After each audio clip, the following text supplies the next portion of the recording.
Hello and welcome to another edition of Inside Government. I'm Cedric Peterson. This time around, I'm not sure who's really in the hot seat, myself or the person that I'm interviewing. But in fact, this time I'm interviewing my boss, Mr. Rodney Richardson, who is the department head of the Department of Communication under the Ministry of General Affairs. Mr. Richardson, thank you for joining us for another edition of the program. How are you? I'm good. Thank you for this opportunity to be here with you inside government. The Department of Communication has evolved over the years since we've become a country. But give us a general overview. Let's start there. A general overview of the department. Well, formerly we were known as GIS, Government Information Service. And as of 10/10/10, we became DCOM, Department of Communication. As a Department of Communication, we are a multimedia organization, and we use 4 pillars, basically television, radio, print, and online media to give information to the public. Tell us a little bit about your staff, because they're the backbone of the operations. Who are they? Well, the staff basically consists of camera persons. And as it relates to camera persons, we have Mr. Hubert Flanders and Mr. Dennis Lake. As it relates to our secretary, we have Ms. Lee Lake Williams. In the office, we have our policy worker, Marsha Gomes Bobatwi. We have Pedro DeWeaver. We have Cedric Peterson. And we have Ruby Pierre-Louise as communication workers. In the field of online media, we have Janelle Mardenborough, who's our webmaster. And then we have Guy Simon, who's our editor and technical director. And our newest worker, Ms. Giselle York, who is our documentalist. As a consultant, we also have Roddy Helliger. Okay. These functions help in the development of what the department does on a day-to-day basis. As a multimedia center, I would assume that is the case. Now, priority areas for the department for 2017, what is DCOM focusing on? Well, one of our main focuses is, in general, just giving information, but we're going to give that information through a number of means. And at the beginning of the year, we were able to accomplish the DCOM press room, which is located in the new administration building. And we put that as a priority area because we had to transition, just as many of the different departments transitioned to the new building. DCOM press room had to transition also. But previous to our transition to the DCOM press room, we were located in the legislative hall. But the DCOM press room is specifically set up as the room where our press conferences and the weekly press briefing can take place. Okay. Another priority area is the St. Martin Gov radio station on 107.9. That's where we are right now. And as you can see, this is an excellent operation that we basically are going to launch within a couple of weeks. We're going to launch this radio station. And again, it's going to give us the opportunity to give information to the public. Continuation of the Law Matters to You, which has started as a collaborative effort. Tell us a little bit about that. Well, last year in 2016, the Law Matters to You was a launch event or joint venture with the USM, University of St. Martin, basically giving information to the public on issues of law that relate to the citizen of St. Martin. So again, the emphasis there is to inform the public on their rights, their privileges as a citizen. How is the public responding to the Law Matters to You program since it started? Well, from its inception, I can say that the lecture series has been successful. The venue at USM can handle about 100 to 150 persons.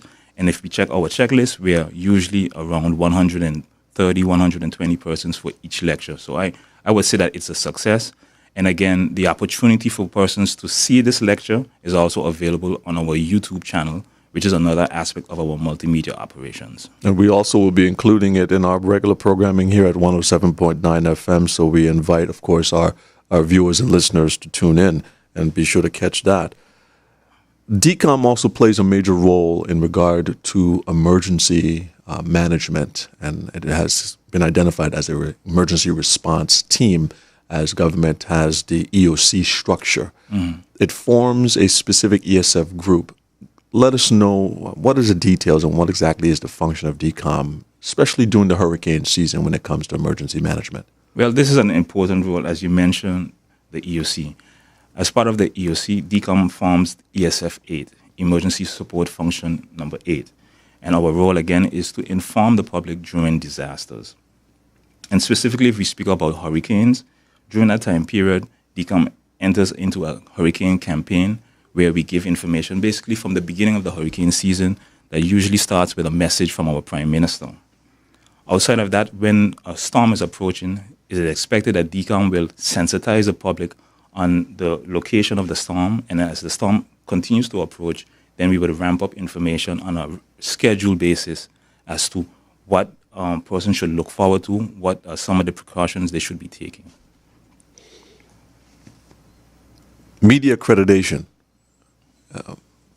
Is DCOM playing a role in helping to identify and strengthen the media core in St. Martin? Definitely, again, as not to stray away from the role of us as an ESF aid group, media accreditation is also hand in hand. It goes hand in hand with that, because as a communication department, it is not expected of us to be able to give information to everyone in terms of our ability to reach everyone. We depend on third-party communication organizations to assist us in giving information. And as such, we are also responsible for the accreditation of those media personnel within those organizations. One of the things that we have been charged with this year, 2017, is the responsibility to issue hurricane passes. So we've taken the opportunity to then create one media accreditation pass, which will also act as a hurricane pass throughout the year. So we are busy with that process of basically getting information from the different media houses as to who are their personnel. And once we gather that information, we will then give them the pass that will also act as a hurricane pass. That pass will then be valid for 1 year and with a renewal every year as we go. With the establishment of a radio station, press releases, website, the media sources might think that DCOM might serve as a competitor within the market. Is that the intention? Definitely not. What we at DCOM, our overall goal is to enhance the information that the public is receiving, especially with the focus on government information. We are not responsible for the other general information. For that information, the source is our partners in the media organizations out there. So we don't see ourselves as a competition. We see ourselves as an opportunity for the public to come to us, come to our primary sources, hear the information as it was given. And also, for example, in our Inside Government programs, you have an opportunity to hear extensive information as is given to you from our government officials, our department heads, and persons responsible for the different policies and programs throughout government. The programming structure that one can expect from the Department of Communication, what are some of the products that are coming out of the department? As we are right now on one of our products, Inside Government, this will be a radio and television program. We also have our weekly Council of Ministers press briefing, which then also appears on our radio programming. And we also have our 30 Minutes with Government. We started back again swinging this year with our news program. It has been dormant for some time now, but we've made an extra effort this year to come out with this program as a venue and opportunity for persons to again hear the government news as it is, straightforward, no attachments, no second opinions as such, but straightforward information to the public. Another aspect of our operations is our press releases. On a daily basis, as a Department of Communication, we give information to our third-party sources, our online media, our newspapers, our other television partners out there. We give them press releases, and then with those press releases, they can again give information to the public. Another aspect to our operations, again, is our website as a source of information from all of the departments. Excuse me. We have specific areas such as the law. So persons can visit our website, and there they can research information as it relates to our law, to the Constitution. They can also go to our website for information on our immigration. They can go to the website for information from our civil registry. So the website is another source, an important source for persons to visit and to gather information. The multimedia aspect involving television, radio, web and print. How is it being received internally with the rest of the administration thus far? Well, I can't say that everyone is on board as yet, but for sure, again, certain departments of like CPS, they use us continuously to get information out to the public. Departments as the Legal Affairs Department, they also take advantage of the opportunity to work with us. The National Gazette, for example, is published on the stmartingov.org website. You also have other departments such as the Department of Civil Registry, who together with the Department of the Public Service Center down in Simpson Bay, they also work with us to give information as to closures, as they may be, sometimes they find themselves in a situation where the machines might be down. So they come to us to give information. Another source or product that we have that is very important to the public is our government info page, which appears on a weekly basis from Monday to Friday. How is that working out with regard to the working relationship with the newspapers and, of course, the public's response to the information provided? Well, that particular product, the government information page, is done on a contract basis with the newspapers, and we've been in cooperation with them as of 2009. So that has been working out excellent. It, again, as a source of information, we see that even other islands, such as our counterparts in Statia, sometimes follow the format that we've created, which is the format of a black and white production that, again, gives information on a sometimes repetitive when necessary, but also on an alert basis. So it's an opportunity for persons, again, to research information and also to pay attention to information as it's given from the government of St. Martin. Looking at television and the transition to a YouTube channel, what opportunity did the department see there existing for its product? How does the social media aspect help to enhance television broadcasting? Well, as I stated before, as a multimedia organization, we had to transform our operations to meet the demand. As we refer to them, the millennials, the young persons in our community go online. We have to reach them. We have to get out there and be there with them so that we can give them information. So we took the opportunity to also follow them and place ourselves on Facebook, on YouTube, presenting information. Again, in terms of YouTube, we present information in video form. On Facebook, we present information in photos, printed, and also video. And the response, I must say, has been excellent. If we look at our likes over the last 2 years has increased to over 3,700 likes. On YouTube, we have posted about 300 different video programs. So I must say it has been successful thus far. You know, when you're dealing with social media, it's always about the hits and the views and the likes. Any expansion for the webpage going forward at this point? What's going to be taking place there? In the future, we hope to revamp our website and basically present a more modern-looking website that can enhance and also increase the activity towards the website.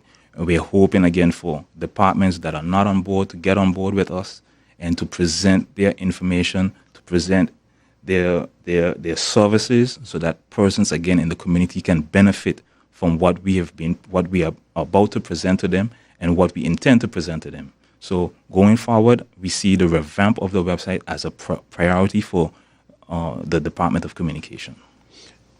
How is the general public responding to the overall website, and how has it been since its inception? Is it reaching its target audience, and are we getting good feedback from it? The feedback is usually measured mainly via the Facebook page, I must say. The website as a static page, what we see is that when there are particular concerns, so for example, when you have approaching storm, we can see that the views to the website increases. And as it relates to, again, I would say in terms of measuring, with the Facebook, for example, you know that when a particular event takes place, St. Martin's Day, Emancipation Day, you see that the views increase dramatically.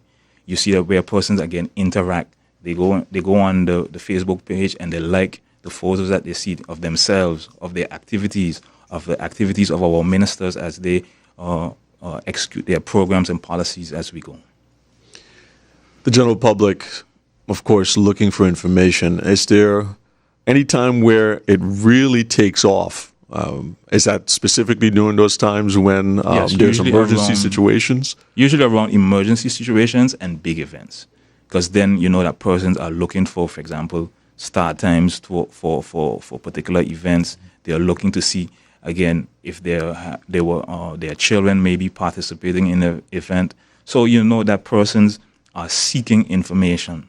As it relates to emergencies, again, prior to the emergency, persons are alerted that, hey, there's a pending storm, and as such, you see them come to the website, they come to the Facebook page, they watch our programs or information or our scheduled information via our YouTube page, so we know that persons are out there. One of the things I also always say to our staff is our obligation is to be there. Once we are there, we know that persons will then come to our sources for information.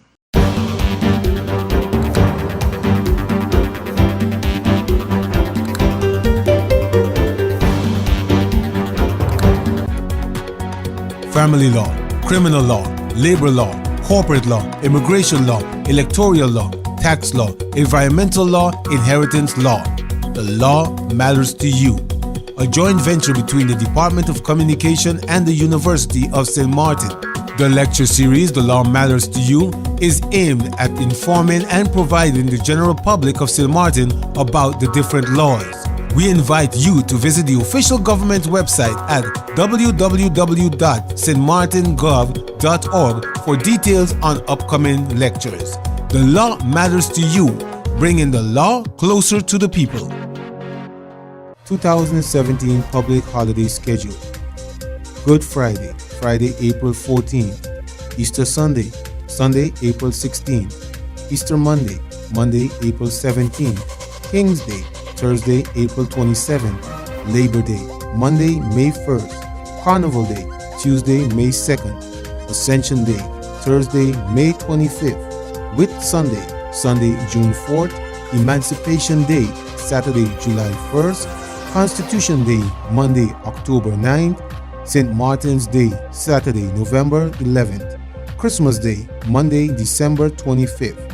Boxing Day, Tuesday, December 26th. And New Year's Day, Monday, January 1st, 2018.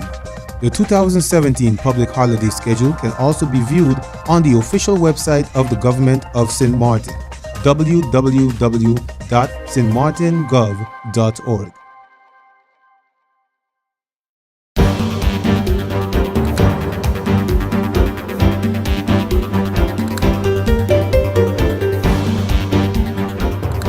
St. Martin Gov Radio, 107.9 FM, being one of your flagship products. Explain the dynamics of the radio station and how do you see it servicing the public? Well, historically, we've always had a radio station as far back as 1997, 95, when we were hit with Hurricane Lewis. Yeah, post-Lewis. Right. So coming out of that, there was a need for communication to the public because so many things were done, so many other radio stations were damaged. The government radio station was established. As such, based on that establishment of that government radio station back then simply as an emergency radio station, we, together with the staff, we had an idea to build and to expand the role of the radio station. And the idea there is to basically bring programming, bring policy, open the opportunity for department heads to come in inside government and give information to the public. It isn't smart, I would say, to have a radio station functioning and we basically only put it on during an emergency or during a major event. We see it as an opportunity to be on 24/7. We're going to use the structure of an automated system to give that information. So we're not necessarily there to be on air every day, every second, but we are going to be there in terms of information. You refer to it as talk radio, so we're going to be there giving information on a daily basis. So in terms of the format, we're also going to be introducing a strictly local music format where we're going to be highlighting our artists and producers that has produced music on St. Martin from a historical basis, going back to some of our calypsonians, our young musicians. We all want them to use our medium, St. Martin Gov Radio, to expose their music, or expose their local talent here on our radio station. Yeah, of course, it's absolutely free, and it encourages growth. I think it's an endeavor to help us to protect that heritage as a topic that's always been on the table for the past 6 years since becoming a country. The protection, identification, and by extension, protection of our national heritage. So I think St. Martin Gov plays that role. One of the other flagship products, and the biggest one of them all, television as a possibility of communicating, which is something we've been using. Tell us a little bit about the history and where do you see television going in regard to the St. Martin Gov network? Yes, in terms of the history, currently I would say, or going back as when I started, we basically were a news-based production where we had news on Mondays, Wednesdays, and Fridays. Then throughout the years, the Council of Ministers program was introduced. The Council of Ministers press briefing was introduced. So that we had to make the adjustment in terms of our scheduling of our news. So on Wednesdays, we have the Council of Ministers program, which is given on Wednesday evening at 7 p.m. on our cable TV station, and also on Thursdays at 6 p.m., while on Mondays is usually set aside for our news. So on the Fridays and the Tuesdays, we usually present our DCOM specials, where again we cover the ministers in terms of their programs, their activities, when they go to graduations, when they open businesses with third parties, or when they travel abroad. We have press conferences that give reports of their activities as they come back to the island. So with that in mind, we know that I would say that there are limitations in terms of the amount of information that we can give to the public, as it's limited to a half-an-hour program. Our objective in the future going forward is to expand it to a channel. We are hoping that we can get cooperation with the St. Martin Cable TV organization to have the opportunity to expand to a full-fledged channel where we can give information over a 24-hour period. And again, events such as the St. Martin Day, for example, that may take about 4 hours to record, won't be crunched down now to half an hour, but we'll now have the opportunity to play it as it happens. So we'll just edit it, shape it up a little bit, and we'll then present that to the public so that the public can basically be there. Yeah, if you missed the live event, you can actually be there and relive it. you can see everything as it happens. Right. Other events such as graduations, where again we are forced to crunch those down into short 28-minute programs. We'll then have the opportunity to expand upon that, and then the community can again see themselves, hear the information as it took place. It's been critical. I think the public have been asking for a very long time, and I think that's always been coming up every, you could say every time an election rolls around, or the opinion of the public in general, communication from the government of St. Martin. So I believe DCOM is taking its place and establishing and ensuring that we are able to get that information out as clear and in the capacity that is expected for people to be able to understand and take action within their day-to-day lives. So the future of the Department of Communication, where do you see us if you have to wrap it up, and where do you see us going in the future? In conclusion, I would say our goal as we work with the internal organization is to present the means in which they can communicate. So again, the launch of the radio station, the future launch of the television station, that gives the internal organization an opportunity, a platform for which they can give information to the public. Our Facebook page, our YouTube page, those are examples of where we can create and to give persons, hey, the opportunity to come in, talk about your programs, talk about your policies, how they will affect the community. DCOM will be there as a facilitator to give information. So I see the future as a bright opportunity for us to be there alongside our colleagues within the organization, giving information to the public. So this is an opportunity, of course, for project managers throughout the administration to use on-air time in order to be able to explain what it is that they do. And this could be very, very beneficial to departments overall, and also to the general public to get a better understanding of how things function, and they can grow along with the organization. Mr. Richardson, thank you so much for taking the opportunity to sit down and talk to us and let us know what's happening with the development of the Department of Communication within the Ministry of General Affairs. We look forward to our next follow-up interview sometime in the near future to see how the products actually are functioning and working. And we look forward to talking to you again. Again, thank you for this opportunity, and it was well worth the time. And I hope that it won't take as long to come back to Inside Government.